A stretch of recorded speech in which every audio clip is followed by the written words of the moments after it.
Good evening, everybody. For those that don't know me, I'm Alistair Burt. I'm the Executive Dean of the Faculty of Health and Medical Sciences.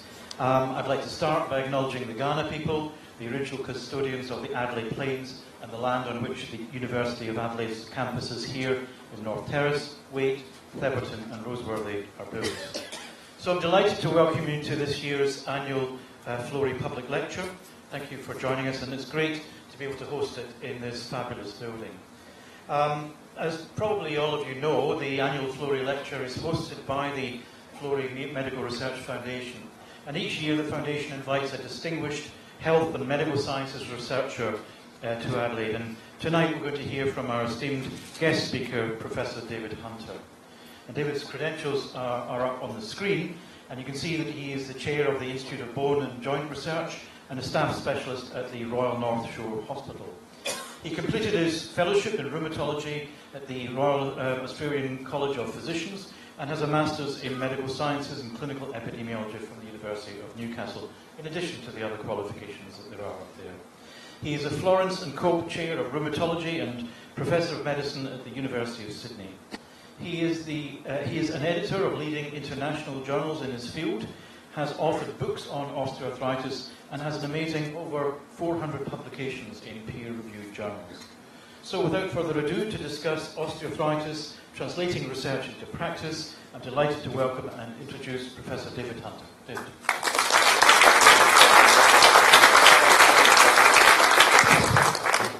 Thanks very much, Alistair. Thank you for that very kind introduction, Alistair. It's a pleasure to be here. It's a pleasure to be in Adelaide, and it's an honour to be giving this lecture. As Alistair suggested, if there are any questions later on, please don't hesitate to ask. I understand that most of you are consumers, and I'm going to try my best not to talk like a scientist. But if I do stray into scientific language, please just someone wave and bring me back to earth for a little bit. I think it's important to point out that most of my funding comes from the National Health and Medical Research Council, and a reasonable proportion of my personal support also comes from Arthritis Australia. And I greatly appreciate all the support they give me, and I do some consulting work for Flexion, Tissue Gene and Merck Serono. I'm going to start out just by telling you, I think, a little bit about why Florey is relevant to me. So I didn't realise it, but I was talking to my parents last night. And my grandfather was the medical superintendent of Kew Hospital in Invercargill during World War II. And I don't know if anybody knows where Invercargill is, but it's right at the bottom of South Island. So for anybody who's been there, you probably don't want to go again, but I'm sure you had a lovely time. But during World War II, as you probably appreciate, penicillin was first being manufactured. And he was given the job of triaging who the two people in the hospital would be that would be appropriate for the 2 doses of penicillin that they actually had available at the time. So I had no idea that that was actually the case until Dad passed that on to me last night. So what I'm going to talk to you about tonight, firstly, is about what osteoarthritis is, why you should care. I would imagine most of you care because you may actually have this, but I'll tell you why you should care even if you don't. I'll talk to you about prevention opportunities and ways that ideally as a public health we should be doing more about stopping this disease. Talk to you about the common ways that we're currently managing this disease, and at least from my perspective, why we're failing our patients, ideally what we should be doing, and then put my little gaze into the crystal ball and talk a little bit about what the future outlook should be. For those of you who are particularly interested in falling asleep at a rapid pace, there are some references up there that might be of interest to scientists. But for the consumers in the room, I'm just going to point you in the direction of, oops, just the wrong button. Point you in the direction of my joint pain. So this is a website we developed with Arthritis Australia, some knobs in the room.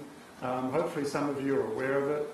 It's a website that is tailored towards consumers who have osteoarthritis to provide them with information about the disease and how best to manage it. The other thing that I'll point you towards is this logo up the top.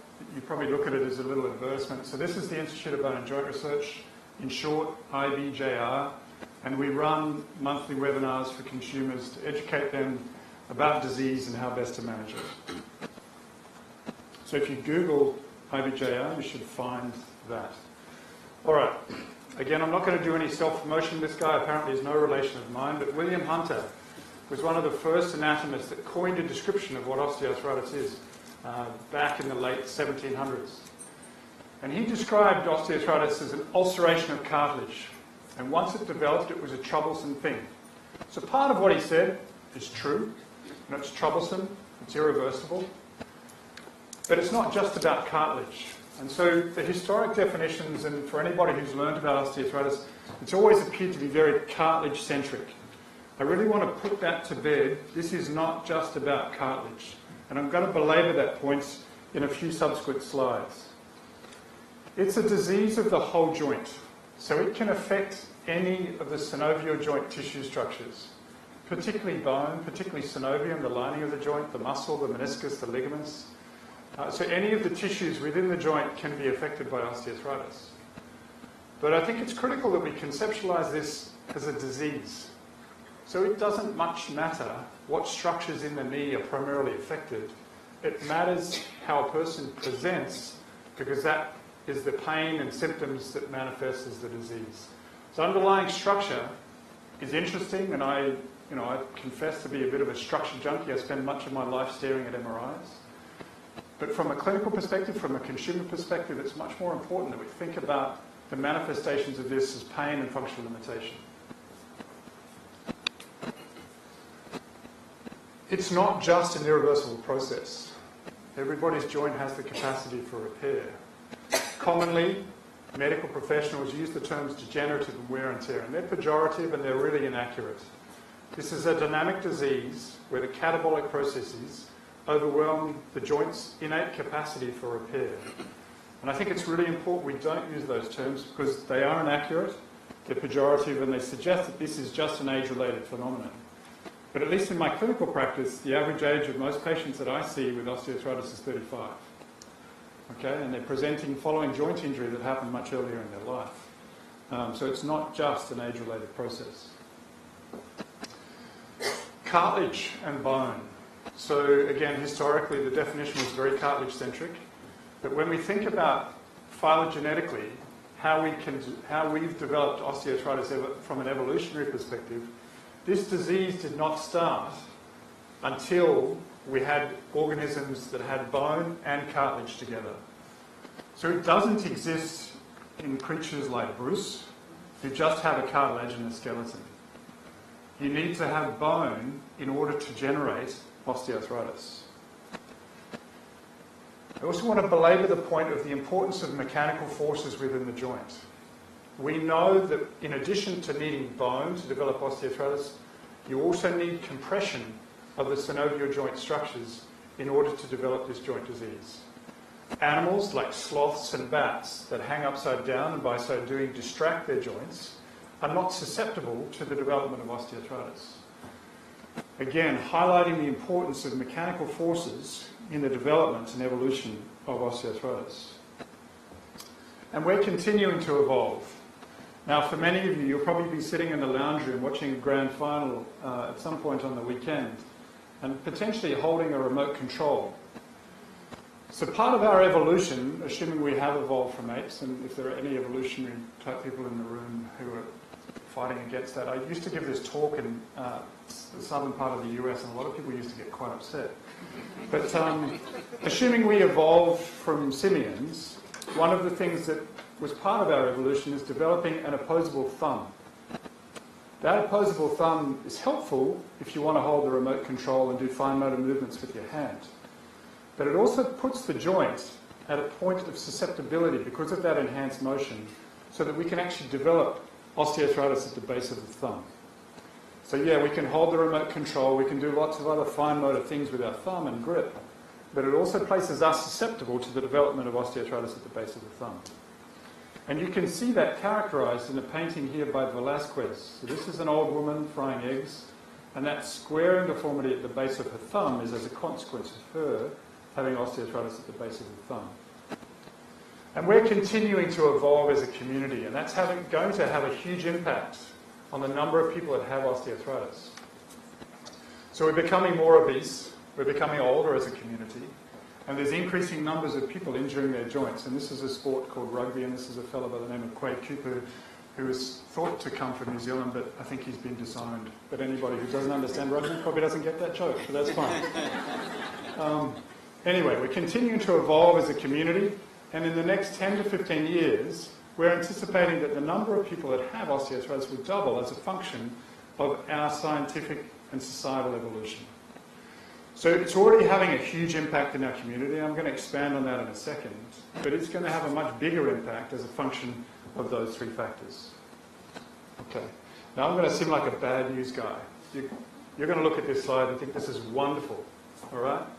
So our survival is improving, largely by enhanced improvements in cardiovascular and cancer treatments. So we're all living longer as a function of that. And you look at that slide and you say to yourself, well, gosh, you know, deaths per year is declining both amongst men and women. And as a consequence of that, the average age for most people now, their life expectancy is in the mid-80s. Tremendous. Okay? It's great. Okay? Along with that, though, what's happened with that evolution in our life expectancy, the mean age of diagnosis for osteoarthritis has come down dramatically. So in 1991, the median age of diagnosis was 69. In 2007, 2008, it's now 56 years of age. That's the median age at which osteoarthritis is being diagnosed. So it's happening a lot earlier in a person's life course. It's not because we as clinicians are better at diagnosing this disease. This is because of the societal changes I was talking about before. Increasing obesity, increasing joint injuries, driving this disease occurring much earlier. So we're living longer, but many of us are living longer with a very disabling disease. So look at that in that context. So again, survival is a great thing, but if you have to live with that disability for that prolonged period of time, and most people do, it's really something to think about. This is an incredibly common disease. 1 in 8 adults in the Western world are affected by osteoarthritis. And by virtue of some of those societal changes, it's going to become increasingly common, more common. Your lifetime risk at the age of 50 of developing osteoarthritis, whether you're a man or a woman, varies by whether you're looking at the hip or the knee. But on average, about half of the people who are over the age of 50 will develop osteoarthritis of the knee or hip. So it's incredibly common by the time you reach 50 for you to develop osteoarthritis. The majority of people, though, don't end up getting their joints replaced. So that your risk of joint replacement is substantially less than your lifetime risk of developing osteoarthritis in those joints. The important message there is, yes, you are very likely if you're 50 to develop osteoarthritis, but let's set that aside for a second. But the vast majority of people don't need surgery and don't require surgery. Okay? So not everybody, when you're thinking about your prognosis, you need to think about the fact that you're going to have a joint replacement. Most people don't get a joint replacement. Again, just to highlight the impact of this condition, for 2 in 3 patients, the last time they were pain-free was over a year ago. So I think that's a pretty damning sort of statement. 2 in 3 patients, the last time they were pain-free was over a year ago. For 2/3 of those people that are affected, they're of working age. So this just isn't a disease of older adults. It affects working age people as well. And 2/3 of the people that are affected are of working age. And the importance of that is they obviously have to live longer with the disease, but this is the most common reason people retire prematurely from the workforce. The costs I'm going to talk about in a moment are just direct healthcare costs, but the indirect costs, the costs to our society from this disease are much greater than those direct healthcare costs. And they come largely as a function of people retiring prematurely from the workforce and the impact that has on the economy. And on average, about 0.5% of GDP in most developed countries is spent on osteoarthritis-related costs. And 0.5% doesn't look like a lot to you, but if I told the federal government today that we could give them 0.5% of the GDP, they would be ecstatic. Okay? So this is a huge cost for our society to bear. A huge individual cost as well. All right, so at this point, if you're thinking to yourself, yeah, it's about osteoarthritis, doesn't much matter. I'm going to try and introduce a little bit more personal relevance to the story. Okay? Now, as I go through this exercise, I just want you to test out your shoulder function and raise your arm. Okay? And what? Not just yet. Not just yet. I like the enthusiasm, but when I get to the question, I want you to raise your arm. Okay? And when you raise your arm, keep your arm up. Okay? So how many of you have osteoarthritis? Keep your arm up. How many of you have had an injury where you've torn a meniscus or torn your cruciate ligament in your knee or had another joint injury? Again, keep your arm up if you've got your arm up. How many of you have got a first-degree relative, brother, sister, parent, child, who's had a joint replacement? So keep your arm up if you've had your arm up. Don't drop it unless it's getting really, really sore. How many of you have a first-degree relative that's got a family history of osteoarthritis? Okay. So about half the people in the room are affected in some way, or will be, by osteoarthritis. So if you don't care about it yet, hopefully by the end of it, you walk away with a message that you should. Why do I care? So this is a picture of my New Zealand grandmother, Laura, and my Australian grandmother, Chief. That was her nickname, that wasn't her real name. But growing up, she was one of my closest confidants. So she was, really irreverent. She had complete intolerance of incompetence. She didn't like politicians. And she really wanted to be progressive. And she was someone who really, for me, promoted my, restless inquisitiveness. And someone who I spent a lot of time with growing up. Played a lot of card games. We lived in the country. We went a lot of walks around the farm together and spent a lot of time together. I was overseas when I was about 23, travelling for doing some research and study. And Mum called and said that she'd gone in to have her knee replaced. And I knew that she had pain in her knee, and I didn't think much about it at the time. And I thought, knee replacements, that's pretty much part and parcel of growing old. Unfortunately, within a week of the operation, she succumbed to a perioperative infection and died. And at that point in time, I thought to myself, well, it was probably a whole lot bigger than what I thought it was when she went into hospital. And I reflected on it, and I thought to myself, well, is removing the joint the best way to deal with an operation, to deal with a disease like osteoarthritis? Unfortunately, she was treated in a low-volume centre by a low-volume surgeon. And obviously the perioperative risks are higher in that context. But at the age of 23, I didn't think much more about it when she went in, but I thought a hell of a lot more about it subsequent to that time. And I think it raised my level of consciousness about whether removing a joint is the best way to treat this disease for the rest of our lives. The other reason why I really care about this disease is because I have it. So this is an MRI of my knee. And that full thickness cartilage loss shouldn't be there. And that bone marrow lesion similarly shouldn't be there, whether it be in the femoral side of the joint or in the patellofemoral joint. So I have osteoarthritis in multiple joints, and my dog does as well. So I care. All right. So why do people get osteoarthritis? Well, obviously older age, female gender play a role, body mass index plays an incredibly important role, and local joint factors play an incredibly important role in leading to structural changes within the joint. Those structural changes that are thought to predispose to symptoms include things in the bone, in the lining of the joint, the synovium, and also periarticular muscle changes play a role in the symptoms, the pain, and the function limitation that comes from there. That has to be processed through our spine, processed more centrally.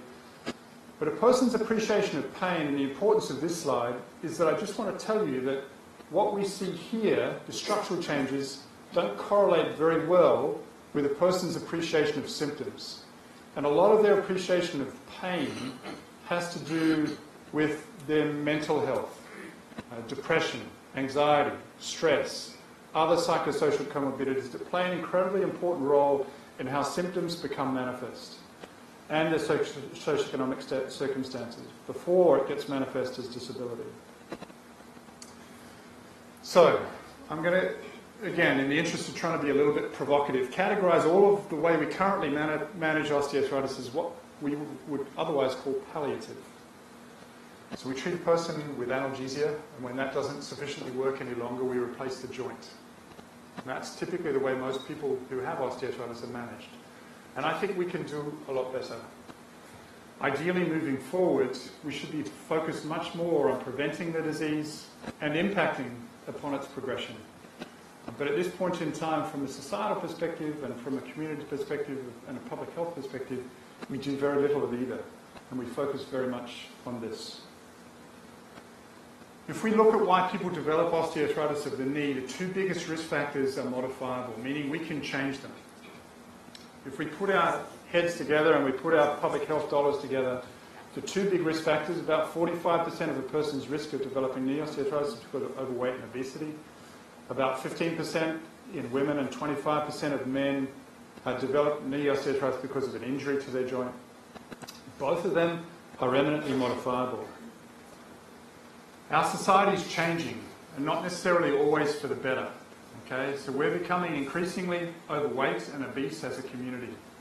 Food is playing an incredibly important role, and as a consequence, both of what we eat and what we do from a physical activity perspective, about 2/3 of Australians are overweight or obese.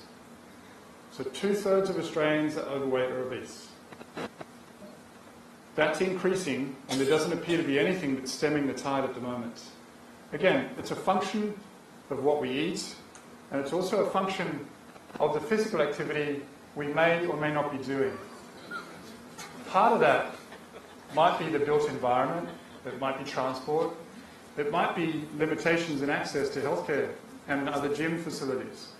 But ultimately, we need to think as a society about how to redress the biggest challenge that's facing our disease and our healthcare system and our own personal health for the next millennium. Because if we don't do anything about the obesity epidemic, this whole situation is going to continue to get worse. Now, I said to you before, I'm a little bit disparaging when it comes to politicians, and you probably think, well, he's not going to support the nanny state. Well, in this instance, I am going to kind of support the nanny state. We've done dramatic things in reducing the number of people who smoke. And that's largely come about through policy changes that have impacted on a person's personal freedom to smoke. And you're going to say, well, no, that's a bad thing. But ultimately, from a healthcare perspective, it's not necessarily a bad thing.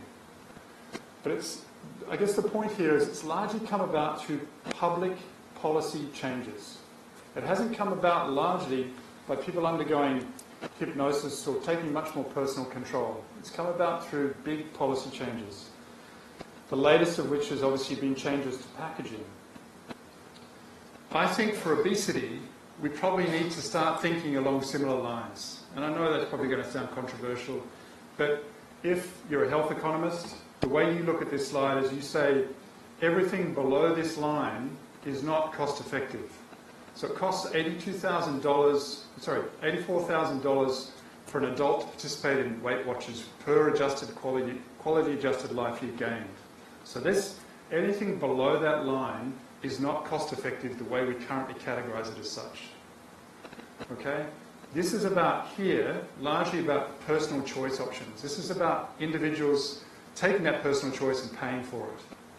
I'm not saying it doesn't work to get people to lose weight, but from a societal perspective, the things we need to do that will save money, not cost money, will save money, are things that are incredibly unpopular amongst certain segments of the community, but we need to do them. Okay?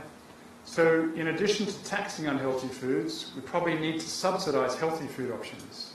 We need to provide better information about our nutrition. We need to provide physical activity programs for our kids. But as a society, obesity is the #1 problem for our healthcare system and for our society and its own personal health moving forward for the next couple of decades.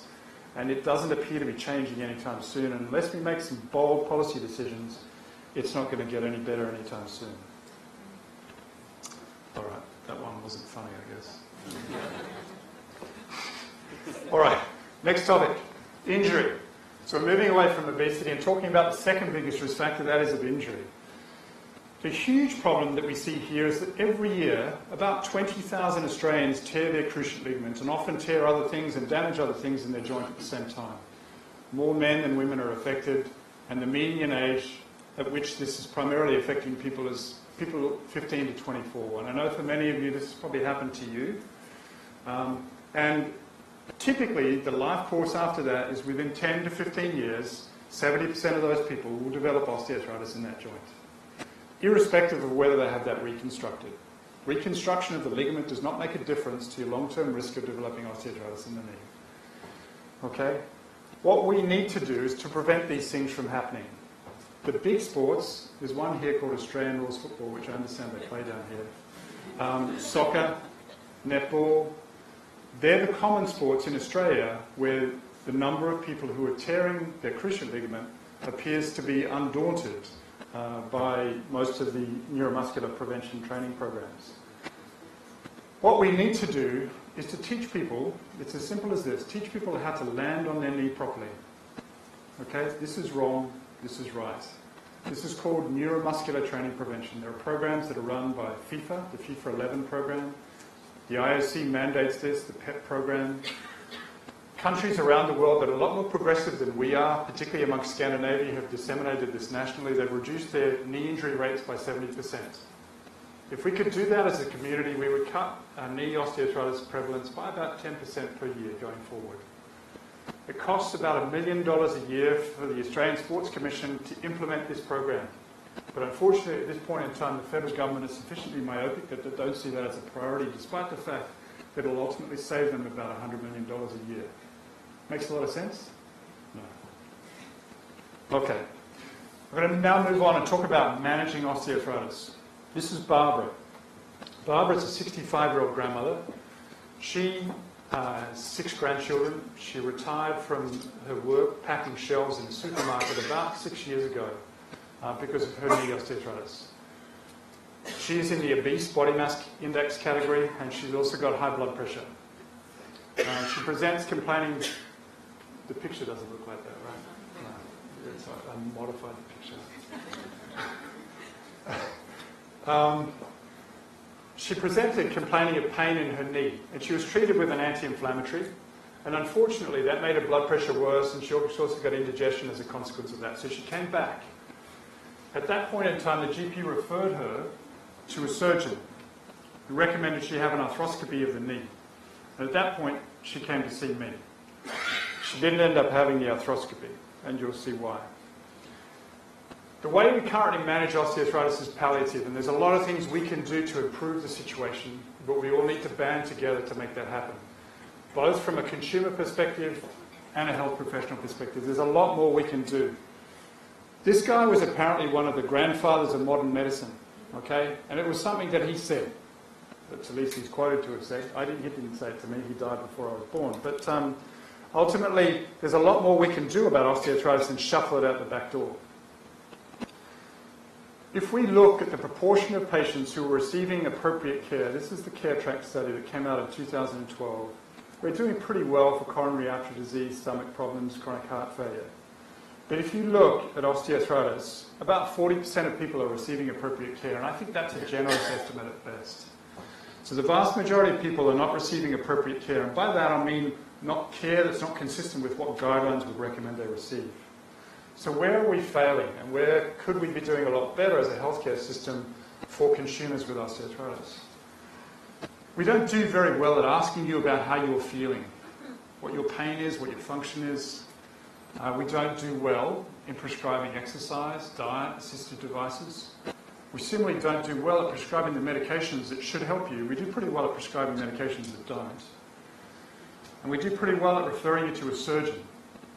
The most common surgical procedure that's performed in the Western world is the arthroscopy, and I'm going to come back again to that in a second, but that's the most common procedure that's done.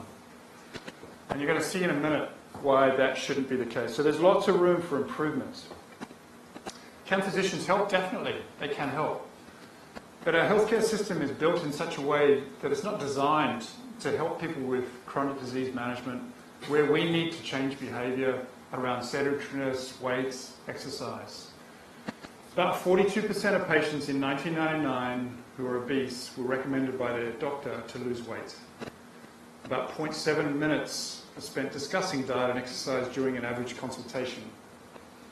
So you can see there are major limitations. Again, old references, and these are from the US, not necessarily Australia, but it's hard to imagine that Australia is dramatically different to that. Our patients don't necessarily just want surgery, but at this point in time they're being offered anti-inflammatories and surgery pretty much as the only resort. We need to do a lot better for our consumers. So whether you're a consumer or a healthcare professional, I'd just ask you to pause and reflect on the next few slides as I go through it. If you're a consumer, reflect on the journey you've had as a patient. Imagine the treatments I'm talking about in the next few slides and say, is this something that I've been exposed to? I will upset a few of you because I'll talk about treatments that you think probably should have worked, and the evidence would suggest that they don't. And for healthcare professionals, reflect on the way you're going to manage your next patient. Okay? Don't necessarily reflect on too much on the past, but try and project this forward. Osteoarthritis is a clinical diagnosis. So it can be made based on the symptoms, pain, functional limitation, and the signs from clinical examination. We don't need an X-ray, and we don't need an MRI. Unfortunately, the consequence of most MRIs that I see is it increases rates of surgery. So you will find a torn meniscus. 60% of normal people within the community without osteoarthritis over the age of 65 will have a torn meniscus.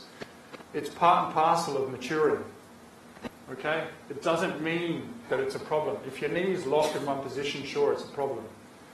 But for most people, it's part and parcel of maturing.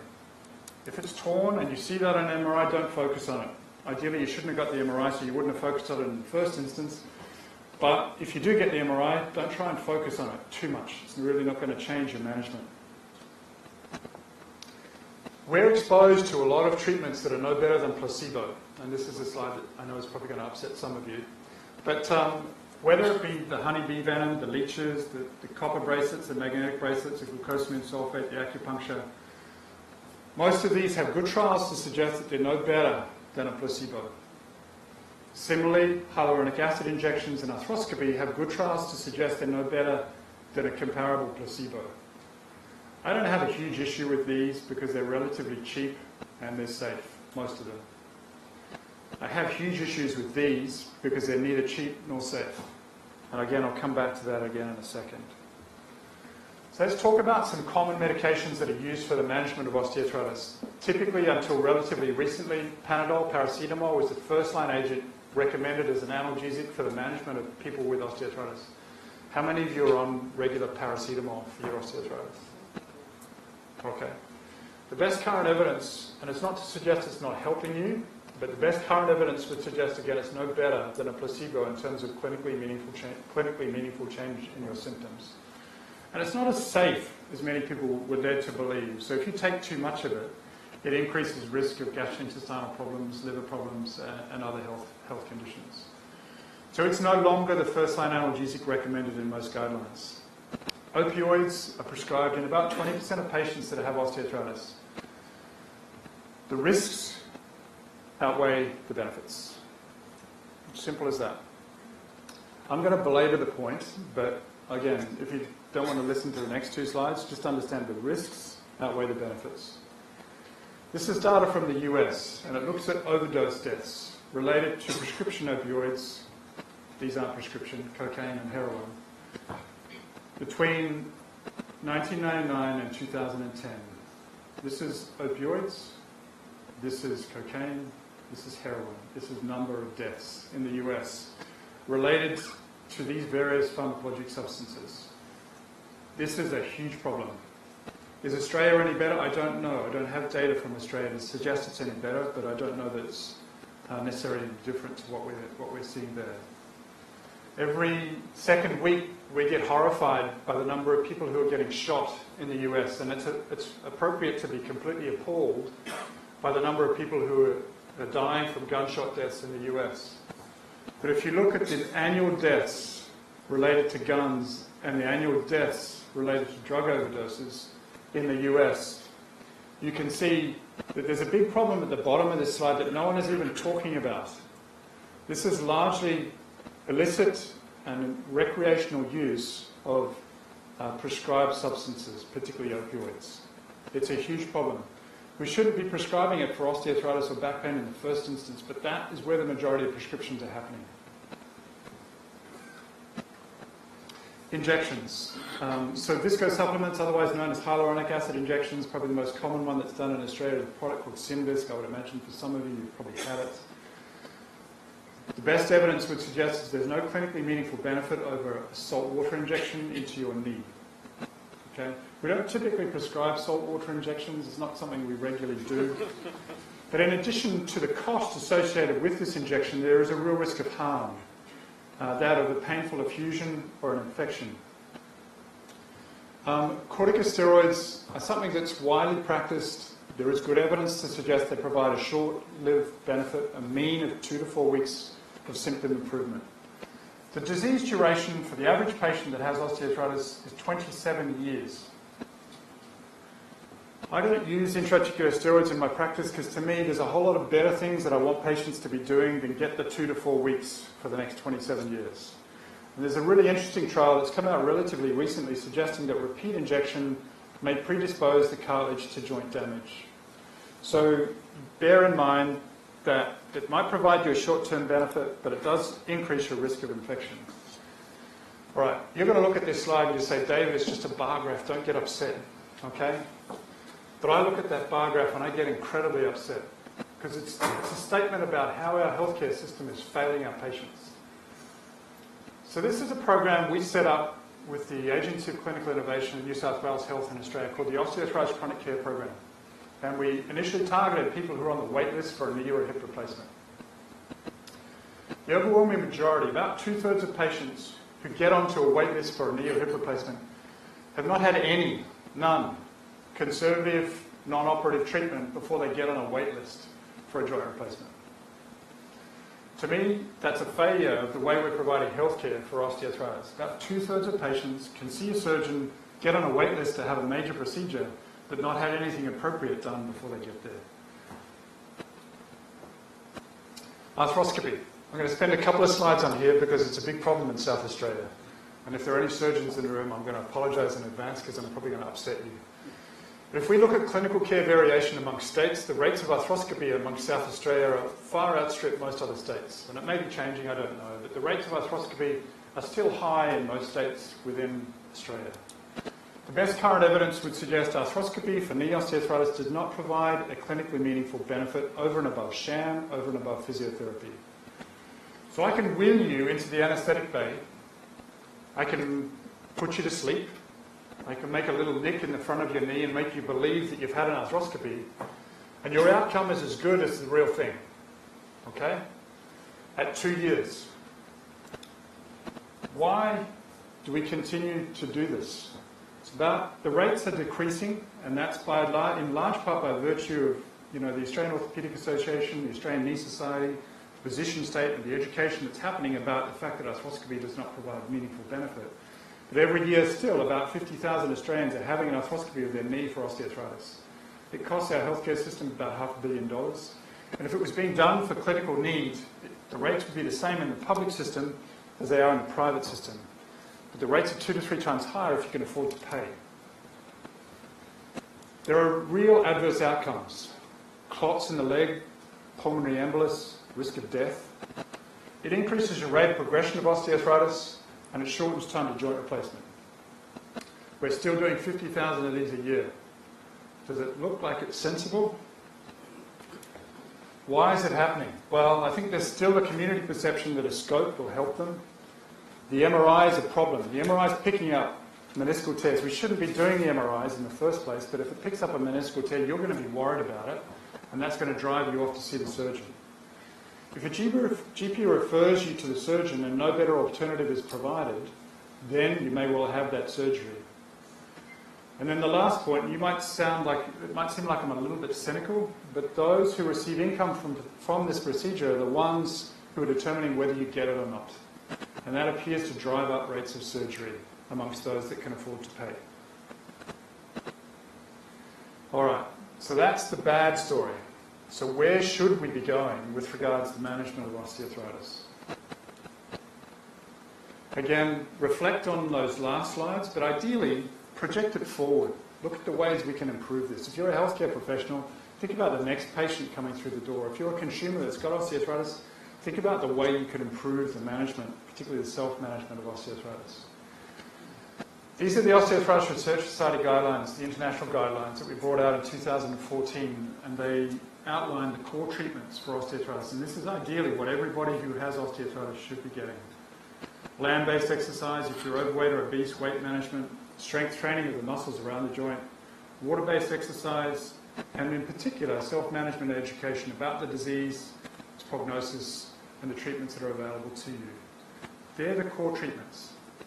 Okay? That's ideally what everybody should be getting. At the moment in our healthcare system, about 1/3 of people are actually getting exposed to that. So that's what we would recommend. There are a whole host of other interventions that are available to people that have osteoarthritis, whether you have knee osteoarthritis on its own, whether you have knee osteoarthritis with other healthcare problems. But this is where we should start, and that's where I want to focus the message right now. This is a trial that a colleague of mine and I published in 2013, where we 450 overweight and obese Americans with knee osteoarthritis.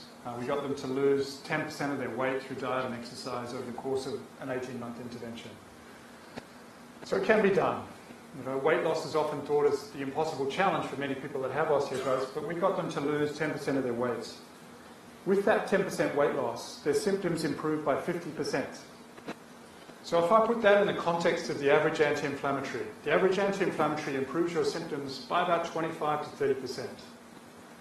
If you're overweight or obese and you lose 10% of your body weight, your symptoms can improve on average by 50%. A large proportion of people got down here into what we would call the remission category. Okay, so about 40% of people got to a point where they had little or no pain. So, again, think about the application of diet and exercise in the context of overweight or obesity for managing knee osteoarthritis. It makes a huge difference. Easy for me to say, and it's another thing for you to have to apply. But here, you know, I think as doctors, we're incredibly impotent with regards to the management of these behavioural changes, which we need to engage other healthcare professionals in the management of disease. You are at the centre, the consumer is at the centre of this journey, but ultimately, as a doctor, I need to work alongside, and I'm fortunate to work alongside, at least in my clinic, physiotherapists, dietitians, social workers, occupational therapists, to help with diet, exercise, and other strategies to help people with the long-term management of their disease. Our healthcare system also needs to improve, and improve dramatically. At the moment, I really think it's completely counterintuitive. You're going to think I'm completely down on joint replacement. I'm going to tell you in a second why I'm not. But our healthcare system incentivises and promotes isolated joint replacements, but doesn't fund or support the behavioural changes that we need to do for chronic disease management for osteoarthritis. It's a huge problem, okay? It's a lot cheaper to get a person to engage in that multidisciplinary management I just mentioned than it is to replace a joint. So in New South Wales, we've been fortunate that New South Wales Health has said, look, you've done such a good job with the Osteoarthritis Chronic Care Program. You started out with those 10 hospitals. We now want it run in every public hospital within New South Wales. Because for every dollar that they invest in our system, it saves them 5. Largely by the fact that 1 in 5 people who were on the joint replacement waiting list say, I actually don't need surgery after being in that program. But we need to re-engineer our healthcare system so that we promote better health. At the moment, we're incentivising big interventions and investigations. My joint pain. I'm just going to, I guess, advertise this a little bit further. It's incredibly important for people who have osteoarthritis to educate yourselves about the disease. If you're a carer, to educate you about how best you can help the person that you're caring for. This is a tool that we developed with Arthritis Australia with the support of Bupa to help consumers better understand the disease, to develop an individually tailored management plan, to allow them using Google Mapping to link to healthcare professionals in their local area that hopefully can help to implement some of the strategies on your management plan, And it also provides tools to allow you to monitor the disease. It's freely available, it's accessible, the website is there. And again, I'd just like to applaud Arthritis Australia for their intent in taking that on. Total joint replacement. About 80,000 Australians every year have a knee or a hip replaced. It's a great procedure, a wonderfully cost-effective procedure for the right person at the right time. My father's had his hip replaced within the last 10 years, so it's not that I'm completely down on this procedure. It just needs to be done on the right person at the right time, and at the moment, we're not necessarily doing that. Up to 1 in 4 people that have a total knee replacement have a bad outcome as a consequence of that surgery. I don't think many people are aware of that. This is work that's been pioneered by Peter Chung, a wonderful orthopaedic surgeon that I collaborate with at St Vincent's in Melbourne. Well, that's about the up to 25%, but it's actually... It's 1 in 3.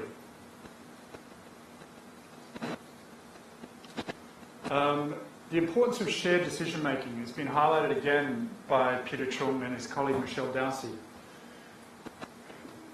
If you don't have much pain and you don't have much radiographic disease and you're morbidly obese and you're depressed, your outcome from surgery is likely to be poor. There are much better ways to treat that than by going straight to surgery. Unfortunately, if that's all you're offered, you may not necessarily have a good outcome. That's where it's really important to share that decision with someone who really cares about your long-term outcome. The average person with osteoarthritis has 2.7 joints that are affected. I know 2.7 doesn't sound real, but somewhere between 2 and 3 joints that are affected. Okay?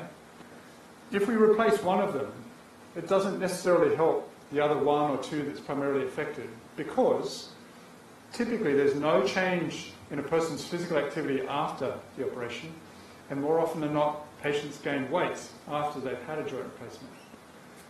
So, as from a public health perspective, the 2 to 3 million Australians that have osteoarthritis, we can't treat them all, and we shouldn't treat them all by replacing their joints. It just doesn't make sense.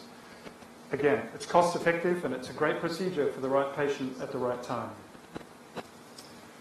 So we've obviously spent a lot of effort and energy focused on developing hospital-based systems for patients with osteoarthritis. This is just to say that I'm not ignoring primary care, and this is a project that we've just had funded by the National Health and Medical Research Council to develop a primary care model whereby you, the person with osteoarthritis, would come along to your GP, who would assess you, diagnose you, refer you to a remotely delivered care support team that will provide you with exercise, weight loss, mood management, medications and other self-management strategies, and then ultimately engage you back with the GP. This is about trying to optimise the delivery of evidence-based care in the community, something we're obviously going to test, so I can't say whether this works at this point in time, but we should know an answer within the next 2 to 3 years. So it is happening, it is slow, but ultimately, hopefully, healthcare systems and the provision of services to you as a consumer will change. So as I look at my crystal ball, where are we going with osteoarthritis and what should we be doing?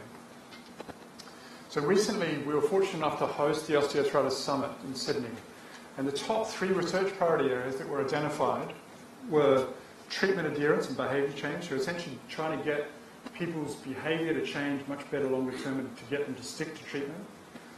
To modify the disease, so not just to modify the symptoms, to actually modify the structure that may be contributing to those symptoms. And then to look at prevention of osteoarthritis. So they're the big research priorities that we're trying to encourage people to focus on for the next 3 to 5 years. And hopefully it'll make a difference to care in the longer term. Ideally, we should put a lot of our buckets on prevention. Okay? When I started medical school, this is where I was predominantly focused, and this is where I wanted to spend my life, and I got sidetracked for a long period of time, but I'm coming back. Our big non-communicable diseases are being driven by sedentariness and diet. Whether that be diabetes, cardiovascular disease, osteoarthritis, and we need to band together as a community and as a healthcare system to promote better health. At the moment, we're not necessarily doing that very well. But ultimately, if we're going to make a big difference to this, we all need to live healthier lives and to reduce the number of people who are developing osteoarthritis, diabetes, and cardiovascular disease. I mentioned before that the natural course of a person who has osteoarthritis, this course is about 27 years long, from the time of the initiation of the disease process, molecular changes within the joint, ultimately until they develop radiographic disease, which is about 3 to 4 years before a person might have their joint replaced. For us to intervene, we need to do it before the joint is completely mechanically deranged. If we wait until a person is here, our efforts to modify the disease, not prevent it, but our efforts to modify the disease will be minimised. We need to focus back here where the molecular changes are present. There will be subtle changes in biochemical markers, maybe the MRI, where we can actually modify the course of the disease. So we need to work out what is the chicken and egg, okay? For many years, and potentially people in this room have believed it's in the bone. Some people might believe it's in the cartilage as to where the disease starts. Some people might believe it's in the meniscus. I think it's really important for you to understand that osteoarthritis is a very heterogeneous syndrome. But many of those are very true. So it might start in the bone, it might start in the meniscus, it might start in the cartilage, but we need to work out what. So we're in the process of doing a study where we're fortunate enough to have a population of about 5,000 people who've had serial MRIs and X-rays over the course of a 5-year interval.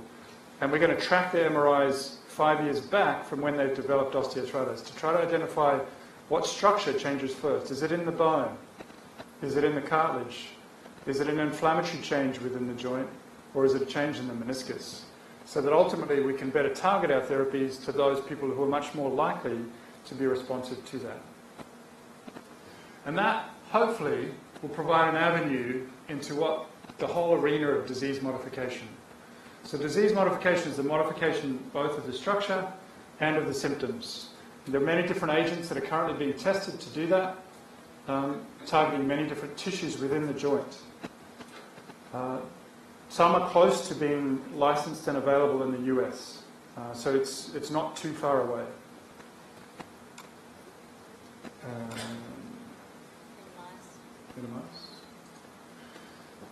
So just to close, because I know I've gone over time, and I apologise for that. Prevention is a huge missed opportunity.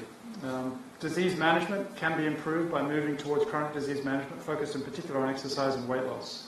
I'd encourage all of you to get more actively involved in managing a disease. Again, just to highlight the My Joint Pain there at the bottom as an opportunity to get better educated about the disease.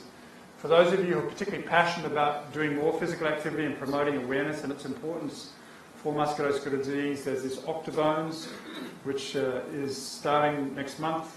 For more information, it's really just about promoting the importance of physical activity for musculoskeletal health. I'd like to acknowledge the support of my Australian collaborators, my international collaborators, the clinical group that I have the privilege to work with, the group at the Institute of Bone and Joint Research, the team of researchers that I have the privilege and honour to work with every day, the National Health and Medical Research Council, Arthritis Australia, and the NIH. And I'd also like to acknowledge the support of my family, who puts up with my insanity on a regular basis. And thank you for your attention, and good luck on the weekend.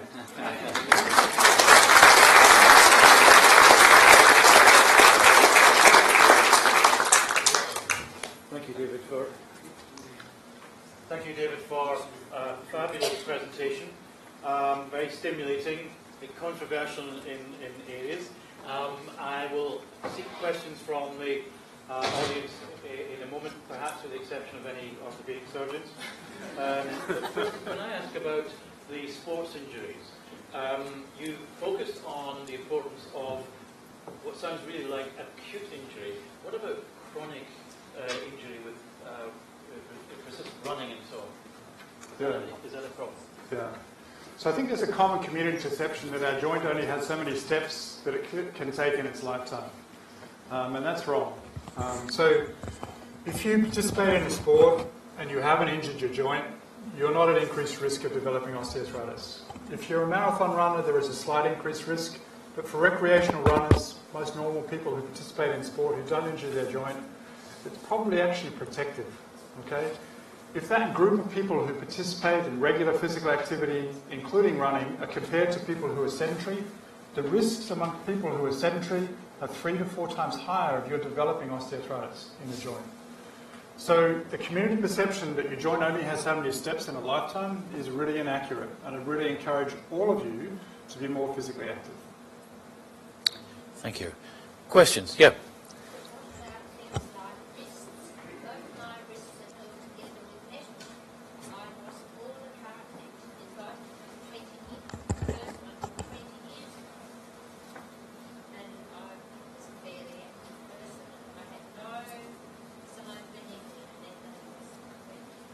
Yeah.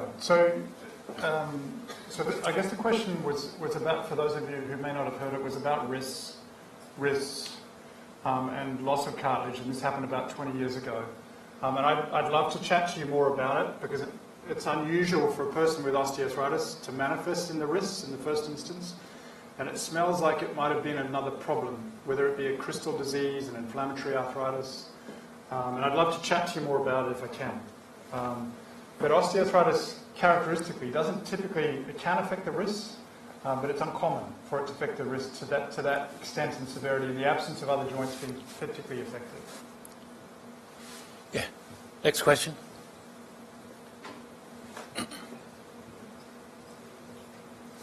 I had a suspension arthroplasty on this joint, and it's been magnificent. The pain I was in with bone mice grinding with everyday things and even slight movement. And my grandmother had bad arthritis of her fingers and joints. But I'm wondering whether this is because I've been a nurse for 30 years, back in the old days when we were physically using our bodies to live. And also, what about podiatrists? Because I wear orthotics due to my feet dropping inwards. Do you think that's a great idea? So touch on the thumb first. And so the biggest risk factor for a person developing hand osteoarthritis is family history. About 50% of your likelihood of developing osteoarthritis in the hand in any joint relates to genes that you're born with. So it may have had something to do with your parental lineage. In addition, potentially to work. So people who are involved in high-impact physical labour with their hands, jackhammer operators, textile workers and others, are more likely to develop osteoarthritis in the hands. So it can play a role, but again, I would still encourage a person who's at risk of developing hand osteoarthritis to try and keep their hands active and mobile. I don't think try and diminish it, because it's not going to do you any favours and you're going to lose function in the hands long term. Podiatrists do play an important role, but it's complicated. And I'm going to really do a really bad dance here in a second, and I'm going to try and get in a position where most people can see me. So if you've got arthritis in the joint between the kneecap and the femur, what we call the patellofemoral joint, there's probably an important role for a person who's got excessive pronation, flatness in the feet, to have an insert stuck in. So that because what tends to happen in people that have arthritis in that joint is they tend to rotate their femur too far inwards. And if you can correct that by sticking an insert in your shoe, podiatrist probably plays an important role. Similarly, if the alignment of your knees goes like that, then an insert under your feet can also play an important role. But for people whose knees look like that, and your feet are flat, be really careful about sticking an insert in under there, because it'll actually increase the load travelling up to the inside compartment of the knee. Yes. Hello. Thank you for your lecture. I have enjoyed that. I've probably got some controversial questions to ask you. I've got bone on bone in my knees. Have had osteoarthritis for quite a long time. About 6 or 7 years ago, I had stem cells done, separated from fat, injected into the knees.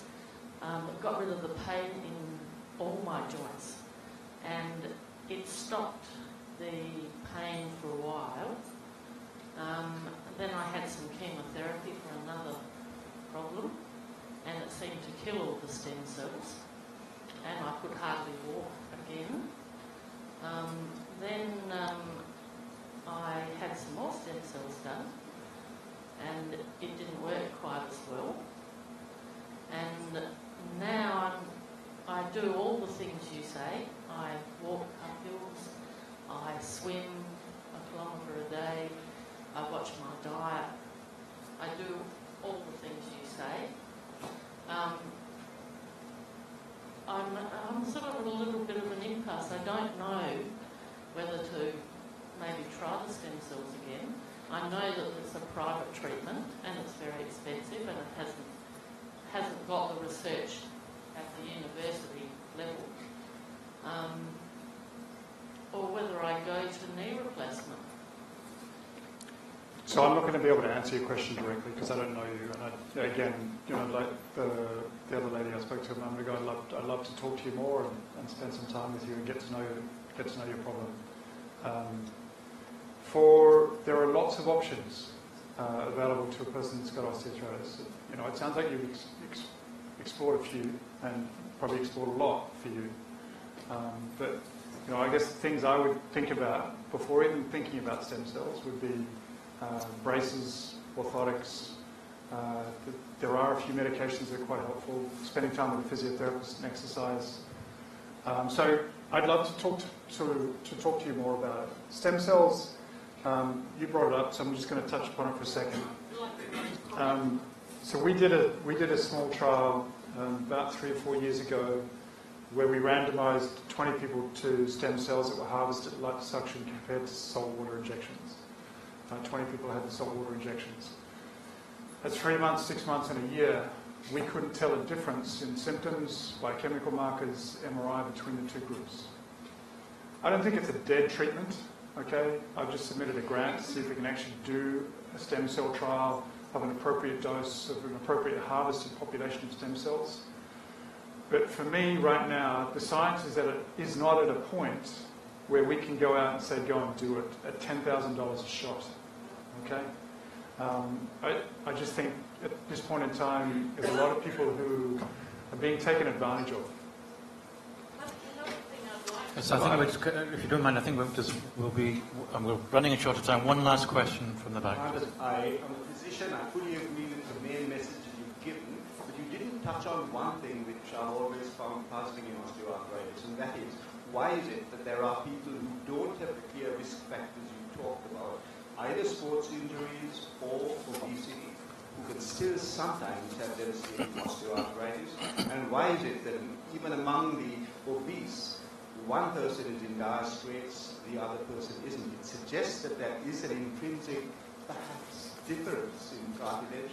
You can't cover everything in your talk, but what's your take on this? So this is an incredibly heterogeneous disease, and I obviously touched upon 2 risk factors, but there are a whole host of other risk factors as well. And obviously, genes play a role, intrinsic tissue abnormalities, potentially cartilage plays an important role. But it is a very, very complex disease, and it's very individual. I mean, for a large audience like this, I concentrated on the 2 big risk factors because that's about 75% of the reason why people develop knee osteoarthritis. But there obviously is a substantial proportion of people that don't have those 2 risk factors.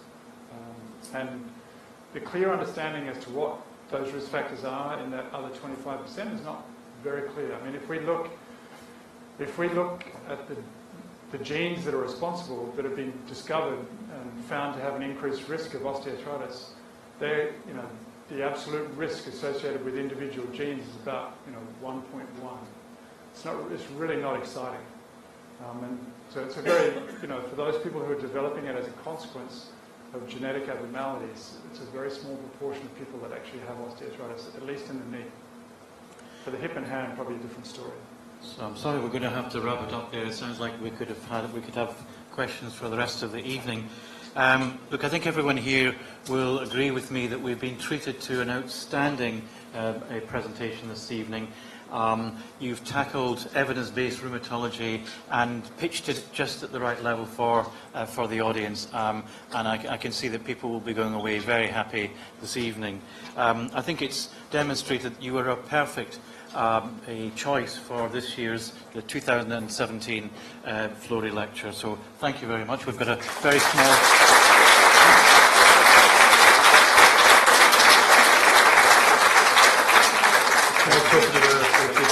Many, many thanks. So just finally, thank you all for attending. A little point about the Florey celebrations, because next year will be 120th anniversary of his birth, and we are going to be running a number of events this kind of time next year. You'll hear more about that in the future. So again, thank you for attending, and safe home.